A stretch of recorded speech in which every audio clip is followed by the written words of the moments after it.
Welcome দর্শক বন্ধুরা, আসসালামু আলাইকুম। আশা করি আপনারা সকলে ভালো আছেন। আল্লাহর রহমতে আপনাদের দোয়ায় আমিও খুব ভালো আছি।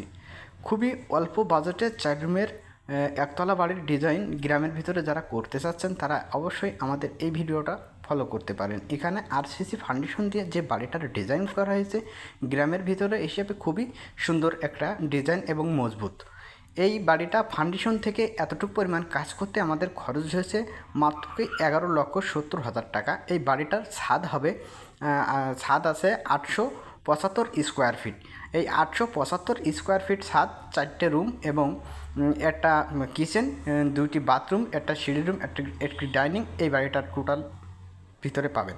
বাড়িটার যে ইটের প্রয়োজন পড়েছে, এই বাড়িটার এই পর্যন্ত ইটের প্রয়োজন পড়েছে 7 গাড়ি। এই 7 গাড়ি ইটের দিয়ে আমাদের এতটুকু পরিমাণ কাজ হয়েছে। আর 2 গাড়ি ইট হলে আমাদের এই বাড়িটা কমপ্লিট হয়ে যাবে। এই বাড়িটা প্লাস্টার করে আপনার টোটাল কমপ্লিট করতে আমাদের খরচ হবে 22 থেকে 24 লক্ষ টাকা। এই 22 থেকে 24 লক্ষ টাকার ভিতরে আপনারা খুব সুন্দর মানে এই বাড়িটা পাবেন।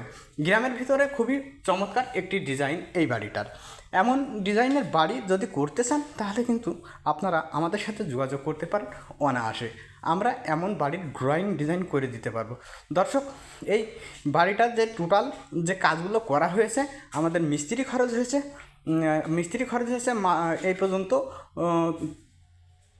1,35,000 টাকা। এই 1,35,000 টাকা শুধু মিস্ত্রি খরচ হয়েছে।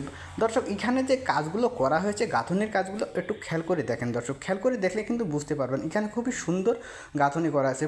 প্রত্যেকটা যে ইট আমরা গেঁথেছি দর্শক, এই গাঁথনিগুলো করা হয়েছে যে পরিমাণে বালি ভাঙার দরকার সেই পরিমাণে কিন্তু আমরা বালি ভেঙে এই বাড়িটা করেছি। দর্শক, এই হাফ ইঞ্চির বেশি যদি আমরা বালি ভেঙে গাঁথনি করি তাহলে কিন্তু আপনার বাড়িটা অনেক দুর্বল হতে পারে। সেই জন্য আমরা সবসময় চেষ্টা করব, আপনারা যারা বাড়ি করবেন তারা অবশ্যই চেষ্টা করবেন যে হাফ ইঞ্চির কম বালি ভেঙে এই আপনার বাড়ির কাজটা করতে। আর সবসময় একটা কথা মনে রাখবেন যে আপনার বাড়ি যদি দক্ষ মিস্ত্রি দিয়ে কাজ করান তাহলে কিন্তু আপনার বাড়ির কাজটা অনেক সুন্দর হবে।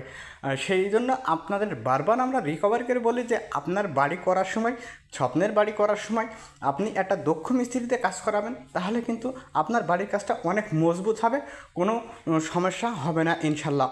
আর এখানে যে ফ্লোরটা দেখছেন, এই ফ্লোরে কিন্তু ভিট বালু ভরাট করা হয়েছে। এখানে ভিট বালু লেগেছে মাত্রকে 8 গাড়ি। এই 8 গাড়ি ভিট বালু এতটুকুর ভিতরে কেন 8 গাড়ি ভিট বালু লেগেছে? আমরা নিচেই দর্শক মাটি দিয়েছি এবং উপরে কিন্তু আমরা ভিট বালি দিয়েছি, কারণ সেক্ষেত্রে আমাদের এখানে একটা খরচ কমে গেছে। আর চতুর্পাশে আমরা 5 ইঞ্চি গাঁথনি দিয়েছি, মাঝখানে বিমের নিচে কোনো গাঁথনি দিইনি।